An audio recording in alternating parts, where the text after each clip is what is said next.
MTO TV.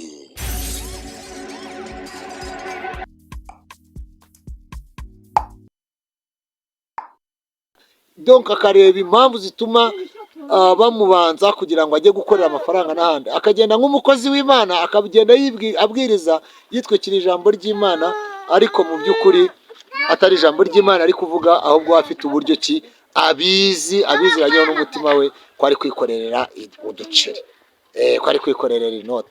Bibiliya iravuga ngo mu minsi y'imperuka abantu bazaba bikunda, bakunda imiya, bakunda amafaranga, bakunda ifaranga, ngo ari ibyigenge, ari indashima, batumvira. Ni muri ubwo buryo rero n'ubundi abantu kubera ko batumvira, tubabwira ubutumwa bwiza bakavuga ati niko byahoze. Ngo mu gihe cya Nowa Imana yabwiye Nowa ngo nabazi inkuge, abazi inkuge imyaka igera muri 150 I think, imyaka 150 ishize, ngo Nowa yinjira mu nkuge. Igihe cyarageze yinjira mu nkuge, ngo ndetse yinjiye mu nkuge inkuge yabanje kujya yikingura, abantu bakavuga ati Nowa sha witubeshya ngo uri mu rugendo, ndetse ngo imvura ibanza kugwa, ngo hagwa imvura nkeya utujojo, atasha Nowa sha iyo mvura iribuze guhita, witubeshya wa musaza we, witubeshya weviye. Nuko Nowa rero arakomeza arabwira ati nyamuneka nimuze. Rero ngo haza kugwa imvura iteye ubwoba, kandi urugi rwari rumaze kwikinga rutari bwikingure. Bajya gukomanga babwira Nowa ati Nowa, noneho turabimenye, ibintu wavuze ni ukuri, ibintu wavuze dore imvura iragize. Babona ngo Bibiliya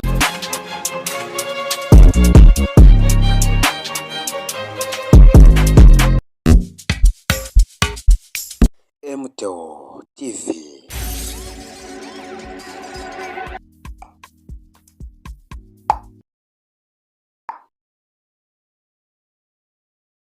murakoze. Nanone twongeye kugaruka, iyi ni MTO TV nk'uko bimeze cyane, cyangwa se nk'uko twari turi kubibabwira. MTO TV ngiye muri kumwe, ndi Munyanziza Theophile, ubifuriza amahoro n'umugisha w'Imana. Narabibabwiye ndi umugabo, ndubatse, mfite umudamu, mfite abana babiri, uwitwa Rindijambo n'uwitwa Ashimwe. Abo bose rero ni abana Imana yampaye, kandi Imana yampaye umugisha mwiza w'urubyaro. Buriya naje gusanga nta mugisha ubaho umuntu ashobora kwakira mu isi, mu migisha yose itangwa mu isi, cyangwa se mu migisha yose umuntu ashobora kwishimira mu isi, nta mugisha n'umwe uruta uwo kuba yarabyaye. Ubwo ababyeyi babyaye bo turaza kubyumva kimwe cyane kurushaho. Rero Imana ibamugisha. Ushize twari turi kureba ni iki cyateye leta y'u Rwanda gufunga insengero. Hanyuma hari imfuruka twari turi kubireberamo. Iya mbere twari tumaze kubirebera mu mfuruka ivuga ngo abayobozi b'amadini bararangaye, bakora ibyangwa n'amaso y'Imana. Mwibuka Abisiraheli iyo bagomaga, Imana yajyaga ibahana mu maboko y'ababisha babo. Abacamanza 6, Abisiraheli baragomye, Imana ibahana mu maboko y'Abamidiyani imyaka igera muri 6. Nyuma muri iyo myaka 6 nibwo yahagurukije umucamanza witwaga Gidiyoni. Haguruka mu buryo butari bworoshye, ndetse anabaza Imana ibimenyetso. Imana irabimuha, imwereka yuko izaba iri kumwe nawe, abona guhaguruka.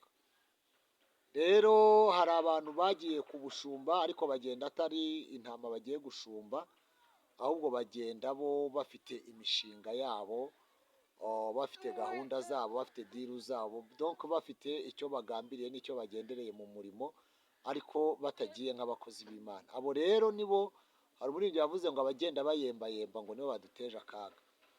Umuntu agahaguruka Ikinazi akajya i Kigali agiye kuvuga ubutumwa, ariko shuwari atari ubutumwa bumujyanye, ahubwo kubera ko yabaze ngo tike bari bumi 20,000, nibwo uzabona byigeze kuba byari byeze muri Kigali. Abari bari muri Kigali barabyumva n'imyaka byabayemo, aho umuvugabutumwa yazaga ati mumbanze mfite ndajya Katabaro, yava Katabaro ati mumbanze ndajya Kumukenke, yagera Kumukenke ati mumbanze, ati kwanza bahitaga banahimba impamvu ati ubungubu madamu nasize arwaye, ariko wa undi bamaze kuvuga ngo madamu yasize arwaye. Can you imagine?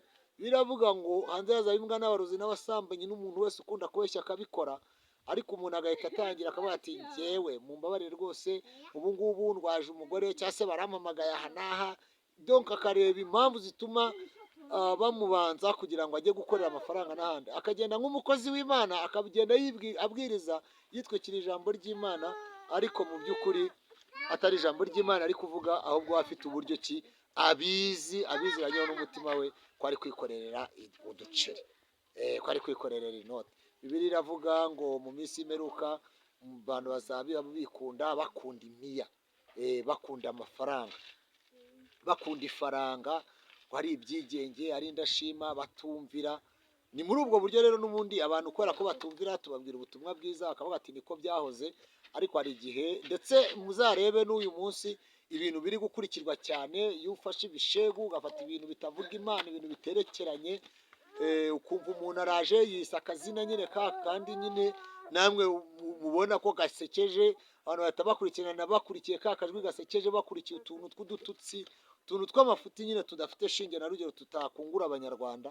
Usanga abantu ari byo bagiye bakurikiranye cyane. Nyamara ngo mu gihe cya Nowa, Imana yabwiye Nowa ngo nabazi inkuge. Abazi inkuge imyaka igera muri 150 I think, imyaka 150 ishize, ngo Nowa yinjira mu nkuge.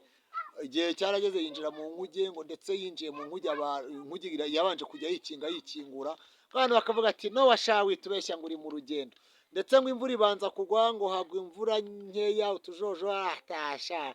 Nowa sha iyo mvura iribuze guhita, witubeshya wa musaza we, witubeshya weviye. Nuko Nowa rero arakomeza arabwira ati nyamuneka nimuze. Rero ngo haza kugwa imvura iteye ubwoba, kandi urugi rwari rumaze kwikinga rutari bwikingure. Bajya gukomanga babwira Nowa ati Nowa, noneho turabimenye, ibintu wavuze ni ukuri, ibintu wavuze, dore imvura iragize. Babona ngo Bibiliya iravuga ngo amasoko y'ikuzimu yarazikutse, ngo n'ayo mu ijuru yose aragomoroka. Imvura iragwa, bari ku musozi, babona amazi hejuru arimo arabasanganira. Imvura iragwa, irakomeza iragwa, yanga guhita. Abantu burira ibiti birarengerwa, imvura iragwa, ariko ngo abibereye mu nkuge bifitiyemo amahoro kugeza umunsi bazasohokamo. Imana ishimwe. N'uyu munsi niko turi kubwira abantu, nyamuneka nimwiyarure, nimureke ibyaha, nimureke ingeso mbi, nimureke ubugome, nimureke ubusinzi, nimureke ubujura, nimureke uburaya, nimureke kubeshya, nimureke gucirana imanza, nimureke gusenya ingo za bagenzi banyu, nimureke ibintu nk'ibyo bidafite umumaro, byose mubireke. Abantu kugira ngo babireke bakavuga ati ubundi barigiye bahereye bavuga guca imanza. Ubu ngubu kuruziye mu mitima y'abantu, nta murokore nta mupagani. Ariko nagira ngo mbabwire ngo igihe kizagera, iby'Imana bigaragare, ibyo byose bizashira, iby'Imana bisohore. Kandi iby'Imana nibisohora, wowe utarumviye ukuri, nagira ngo mbwire ngo uzaba ufite akaga gakomeye cyane. Rero cyari kuri ya nsanganyamatsiko yacu n'ubundi twibaza icyatumye insengero zifungwa. Nari maze kubabwira ni kimwe cyo abashumba bararangaye. Hari ikindi kintu natekereje ku kuba insengero zarafunzwe. Birashoboka yuko ari ukubera ko Imana ishobora kuba ishaka ko abantu bongera gukanguka bakisuzuma. Kimwe cyo mu bigaragara, abantu bararangaye cyane. Abantu babayeho mu bihe byacu bandikirana amabaruwa ku bafiyanse. I think muribuka uburyo wandikiraga, iyo umuntu yaguhaga urwandiko akaguha ibaruwa, akakubwira ati iyi baruwa uyinjyanire uyishyirire runaka, ukayimugezaho. Iyo wayimugezagaho akimara kuyifata, ntiyashobora, nubwo ibiryo byabaga bihiye, ntiyashoboraga kubirya rwose pe atarasoma ya baruwa. Nubwo yaba avuye mu masengesho y'irindwi, yari kubanza agasoma ibaruwa mbere y'uko agira gute, mbere y'uko abanza kurya. Kandi rwose pe inzara ayifite, ndetse mu buryo bugaragara. Noneho nkibaza, Bibiliya niryo jambo, nirwo rwandiko umwami wacu Yesu yaduhaye. Bibiliya nirwo rwandiko fiyanse wacu cyangwa se sheri wacu Yesu yaduhaye, kugira ngo tujye turusoma tumenye ngo ahangaha mwitware gutya, habigende gutya. Pawulo yandikiye Abagalatiya yababwiye imirimo ya kamere, yababwira n'imbuto z'umwuka. Buriya Bibiliya itubwira imirimo ya kamere kugira ngo tuyihane, ikatubwira n'imbuto z'umwuka kugira ngo tuzikomeze. None umuntu umaze ukwezi atarasoma Bibiliya, akamara 2, akamara 3, anatanu, umwaka urashize ntarasoma urwandiko sheri we cyangwa se fiyanse we yamwoherereje. None nanjye reka nkubaze, hari ubundi ufite irihe jambo rizagukomeza? Niyo mpamvu nuhura n'abakubwira ngo bazababazwa kubera umunsi w'isabato, uzabyumva koko nk'umuntu uzarenganwa uzira isabato. Ntabwo uzumva yuko abazarenganwa bazazira Kristo, ahubwo uzumva ko bazazira umunsi. Ntabwo umuntu azarenganwa azira umunsi, umuntu azarenganwa azira Kristo. Imana itugirire neza. Rero Imana irashaka gukebura abantu, ngo abantu bareke ibintu by'imidanyango barimo. Aka ni agahe Imana itanze kugira ngo abantu bongere bisuzume, abantu bongere barebe. Bibiliya iravuga ngo ibuka aho wavuye ukagwa wihane, ngo kuko nutabikora nzaza aho uri muri gitereko kitabaza hacyo. Bene data, ndanabibutsa yuko ngewe mbabwiza ukuri, mbakurira inzira ku murima. Leta ntabwo yafunze isengero, ahubwo icyafunzwe ni inzu duteraniramo. Hariya naho duteranira, abantu bakoze akazi bakajya mu mahugurwa barabizi. Iyo wagiye mu mahugurwa y'igihe kigeze, uvuye mu mahugurwa utanga detaye z'ibyo bakubwiye mu mahugurwa. Batubwiye ibi n'ibi, batubwira yuko tuzabigenza gutya na gutya. Wenda niba mwaragiye mu mahugurwa yo kurwanya covid, uraza ukavuga uti batubwiye ko tuzajya dukaraba kenshi ku munsi, amazi meza ndetse n'isabune, tuzajya twirinda, tugahana intambwe hagati yacu, abantu bari mu rusengero ntibegerane, n'ibindi n'ibindi ku bijyanye n'amabwiriza ya covid. Wenda n'urugero nari ntanze.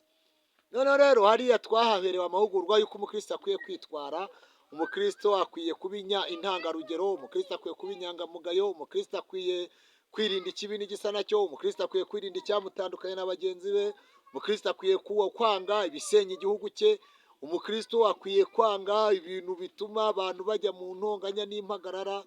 Nta mukristo ukwiye gukora divorce kubera, nta mukristo ukwiye kunanirwa n'urugo nta mukristo ukwiye guhururirwa kuko yibye cyangwa kuko yagiye mu ngo z'abandi.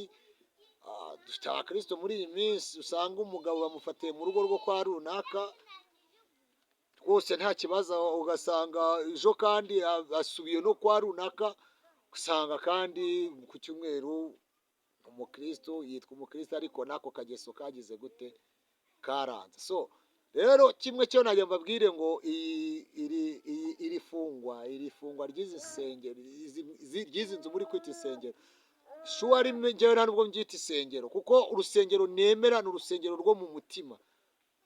Ko Bibiliya iravuga ngo aho babiri cyangwa batatu bazateranira bakaba bari kumwe mu izina ryanjye, nanjye nzururuka mbane nabo, sibyo? None wowe niba utemera ko Kristo yakugize urusengero, wowe ukaba ushaka kujya gusengera hariya aho birirwa bakubeshya bakubwira ibintu by'intuza. Ntabwo ari insengero zose zibeshya, ariko inyinshi zirabeshya. Ariko se niba uri kujya mu rusengero rutemera ko abantu bajya kubwiriza ubutumwa ahandi, Yesu yaravuze ngo mugende mu mahanga yose mubwiriza abantu kuba abigishwa banjye, abazemera muzabatize mu izina rya Data twese n'ry'Umwana n'ry'Umwuka wera. Ukaba uri kujya ahantu batemera ko uzajya kubwiriza ubutumwa ahandi, harya ubundi urwo rusengero ubwo mu by'ukuri ntabwo bari kubeshya.